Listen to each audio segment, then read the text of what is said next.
대변의 건강의 열쇠가 있다. 챕터 2 한번 보겠습니다.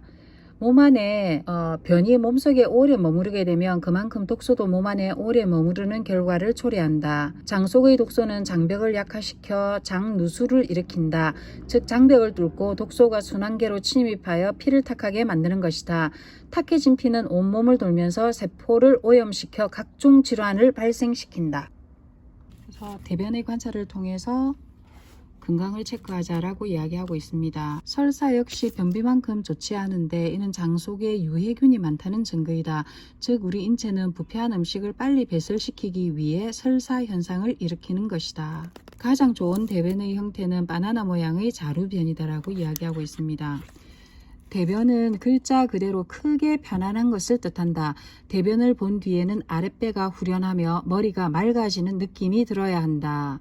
냄새가 좋고 모양이 아름다운 변을 보기 위해서 가장 먼저 식습관을 개선해야 한다라고 이야기하고 있습니다. 그 다음에 배변 활동이 건강을 좌우하는데 병과 방귀의 냄새가 독하지 않아야 하며 바나나 같이 생긴 누른색 자루변을 보아야 하고 부변을 통해 콜레스테롤을 배출해야 한다. 잔변감이 없이 쾌변을 보아야 하며 변을 보고 난 후 머리가 맑아지는 기분이 들어야 하고 하루에 1, 2회 또는 5분 이내로 보아야 한다라고 이야기하고 있습니다.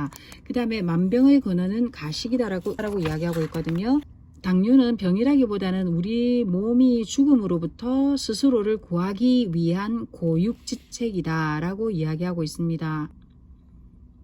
피가 더러워지면 인간은 죽기 때문에 우리 몸은 죽음을 조금이라도 지연시키기 위해 최선을 다할 수밖에 없다. 이렇게 해서 정상적인 방식이 아닌 소변을 통해 노폐물을 배출하는 응급책을 쓰게 되는 것이다. 그럴 때 이제 빠져나가는 것이 빠져나가서는 안 되는 것까지 빠져나가는 것이 바로 당이다라고 이야기하고 있거든요. 당뇨와 같은 대사질환을 앓고 있는 사람의 경우 10중 8구 장의 상태도 좋지 않는 것을 알 수 있다. 변비, 설사 증상을 함께 앓고 있거나 장 속의 폴립을 지니고 있는 경우가 대부분이다 라고 이야기하고 있습니다. 인체 정화의 시작은 음식을 참는 것이다 라고 이야기하고 있습니다. 인류는 현재의 식생활 문화를 바꾸지 않으면 멸망한다로, 이게 뭐냐면 도대체 뭐가 문제냐, 왜 아픈 것이냐 연구 끝에 얻어낸 결과물이 그 유명한 맥거번 리포트다라고 이야기하고 있습니다. 맥거번 상원 의원이 제시하여 맥거번 리포트라고 불리는 약 5,000페이지에 달하는 이 보고서에는 인류는 현재의 식생활 문화를 바꾸지 않으면 멸망한다라고 이야기하고 있습니다. 패스트푸드와 가공정제식품이 왜 문제일까? 자연에서 온 먹거리를 인공적으로 변화시켜 섭취할 경우 인체에서 제대로 처리하지 못하고 몸 안에 독소로 쌓아두게 된다. 이는 혈액과 세포의 오염으로 이어지며 각 기관의 대사기능 저하를 불러 비만 또는 난치성 질환으로 증상이 나타난다라고 이야기하고 있습니다. 인간은 물만 먹고도 40일 동안 생명을 유지할 수 있는데 이는 지방세포에 비축해 놓은 에너지 물질 때문이다. 그래서 이 사람은 뭐냐면 장은 휴식을 원하기 때문에 우리가 일정 정도 단식이 필요하다라고 이야기하고 있거든요. 그 단식의 첫 번째 목적은 다른 게 아니고 소화기관을 쉬게 하는 것이다라고 이야기하고 있습니다. 그 다음에 단식의 두 번째 목적은 노폐물 자체를 땔감으로 사용하자는 것이다. 그래서 자동차가 휘발유를 태워 운동 에너지를 얻듯 인체가 지방을 태워가지고 활동에 필요한 영양을 얻을 수 있다라고 이야기하거든요. 그래서 단식 중에 우리 몸은 정상 세포들을 살리기 위해 낡고 병들거나 죽은 세포들을 분해하며 부족해진 단백질, 특히 필수 아미노산 등을 정상 세포들의 식량으로 공급하게 된다라고 합니다. 이것이 곧 인체 정화의 기본 원리로서 쓰레기를 태워 깨끗해지려는, 즉 스스로 병도 고치고 날씬해지면서 젊어지는 일석삼조의 결과를 말한다라고 이야기하고, 그래서 때때로 우리가 단식을 정해놓고 할 필요가 있다라고 이야기하고 있거든요. 피가 잘 흐르면 당뇨, 고혈압, 암과 같은 대사 질환에 걸릴 염려가 없다. 또한 이미 이런 질환을 가지고 있는 사람이라면 단식을 통해 몸속에서 자리 잡은 온갖 고름, 종기, 암세포, 혈전 등을 태워 에너지로 사용하게 될 것이다. 그래서 소식에 더해 주기적으로 효소 단식을 하면 필요 이상으로 축적된 지방분을 태울 수 있다. 효소 단식을 통해 피 속의 기름기가 빠지게 되면 피가 깨끗해져 혈류가 원활하게 된다라고 이야기하고 있습니다. 그 다음에 물 단식은 위험하다고 하네요. 현대인은 운동 부족 상태에 놓여 있다. 이런 몸을 물로만 씻어내는 것은 기름때로 찌든 옷을 맹물로 빠는 것과 같다.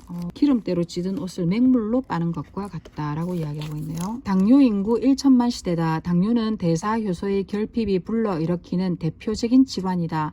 당뇨는 병원에서 치료하는 질병이 아니라 생활 습관을 바꾸어 내 몸이 스스로 치유해야 하는 질환이다 라고 이야기하고 있습니다. 배고플 때 나는 꼬르륵 소리의 정체라고 이야기하고 있는데, 난데없이 복명이 울리면 민망하기 이를 데 없지만 복명은 위에서만 나는 것이 아니라 배에서도 울린다라고 이야기하고 있거든요. 우리가 공복 상태에서 음식을 보거나 냄새 맡고 상상하면 실제로는 음식물을 먹지 않았음에도 불구하고 자율신경계의 작동으로 위가 움직인다. 그래서 소장은 음식을 받아들일 준비를 하는데 위에 아무것도 들어가지 않기 때문에 공기만 넘어가게 된다. 이때 꼬르륵 소리가 난다라고 이야기하고 있습니다. 본초 강목에 보면 버섯은 만병을 다스리는 신초로서 장복하면 몸이 가벼워진다라고 이야기하고 하거든요. 그래서 버섯이 참 좋다고 이야기합니다. 과학으로 설명할 수 없는 것들에서는 거북새끼는 알에서 깨어나자마자 바다로 가는데 기다렸다는 듯 갈매기나 물고기 떼가 나타나 잡아먹는다. 살아남은 극히 일부분만이 종족을 보존하게 된다. 자연계의 순리란 이런 것이다. 도망 다니느라 바쁜데 한가하게 앉아 영양을 보충할 틈이 있겠는가. 인간도 역시 마찬가지다. 일찍이 홉스는 주저인 리바이어든을 통해 인간은 본능적으로 경쟁을 지향한다라고 했다. 과도한 경쟁으로 인해 인간 사회는 시비, 싸움, 전쟁이 그칠 날이 없었다. 이런 상황에서 굶주림은 자연스러운 것이었다. 홉스는 이를 극복하기 위한 법으로서 평화를 유지해야 한다고 했다. 인류는 법이 없었다면 동물처럼 서로 잡아먹기 위해 매일 싸움을 벌였을지도 모른다. 그래서 어느덧 이제 풍요의 시대가 되어가지고 도망과 추격은 영화 속 특별한 이야기가 되어버렸다라고 이야기하면서 인류는 인위적인 절제를 통해 자연으로 돌아가야 한다라고 이야기하고 있습니다. 지금 인류가 누리고 있는 평화는 인위적으로 얻은 것이며 그로 인해 지금 겪고 있는 비만 역시 자연스러운 일이 아니다. 인체를 우주로 해석함으로 부분이 아닌 전체를 보기 때문에 밸런스에 초점을 맞추어 진료를 하게 된다. 이처럼 서양 의학과 전통 의학은 이론상의 출발부터가 다르다라고 이야기하고 있는데, 서양 의학은 나무만 바라보는 경향이 있고 눈앞에 보이는 것이 전부라고 생각하는 것이다. 눈병이 나면 눈만 고치려고 하고 치아에 병이 나면 이를 고치려고 든다. 하지만 전통 의학은 숲을 바라보는 지혜를 가졌기 때문에 인체를 우주로 해석하기 때문에 부분이 아니고 전체를 보기 때문에 밸런스에 초점을 맞추는 진료를 한다라고 이야기합니다. 그래서 서양의학과 전통의학은 이론상 다르다, 이론의 출발점이 다르다라고 이야기하고 있습니다. 이분이 알아낸 것은 자연은 너무나 신비하여 인간의 얄팍한 이론을 대입하는 것은 불가능하다라는 사실을 알아냈다라고 이야기합니다. 다만 우리가 겸손한 마음으로 신비에 조심스럽게 다가가려고 할 때 자연은 아주 조금 자신의 능력을 보여준다. 알파, 베타, 세타 물질도 그 중의 하나일 뿐이다라고 이야기합니다. 여하튼 물로만 하는 단식은 좋지 않다라고 이분이 이야기하고 있거든요. 몸에 좋은 해조류 발효식품이라고 이야기하고 있는데, 우리의 인체는 이 모든 것을 다 해결할 수 있는 마스터키를 가지고 있는데 원형 엔자임이 그것이다. 효소가 생명의 열쇠라면 원형 엔자임은 효소 중의 효소, 열쇠 중의 열쇠라고 이야기하고 있습니다. 아밀라제, 프로테아제 같은 일반 엔자임을 기술자라고 한다면 원형 엔자임은 명장이다. 원형 엔자임이 열지 못하는 자물쇠는 없다. 원형 엔자임은 우리가 섭취하는 식품을 통해 보충되는데 문제는 효소가 열에 약하기 때문에 반드시 생식으로 먹어야 한다라고 이야기하고 있습니다. 가장 놀라운 능력을 지닌 것은 해조류를 발효시켜 얻어낸 효소라고 이야기하고 있네요. 그 다음에 이 사람이 식전 20분이 중요하다라고 이야기하면서 장기의 스트레스를 최소화하기 위해서 밥 먹기 20분 전에 과일과 같은 에피타이저를 먹어주는 것이 좋다라고 이야기합니다. 과일에는 소화효소가 많이 함유되어 있어 장으로 하여금 소화액을 준비시키는데 유리하기 때문이다라고 이야기하고 있습니다.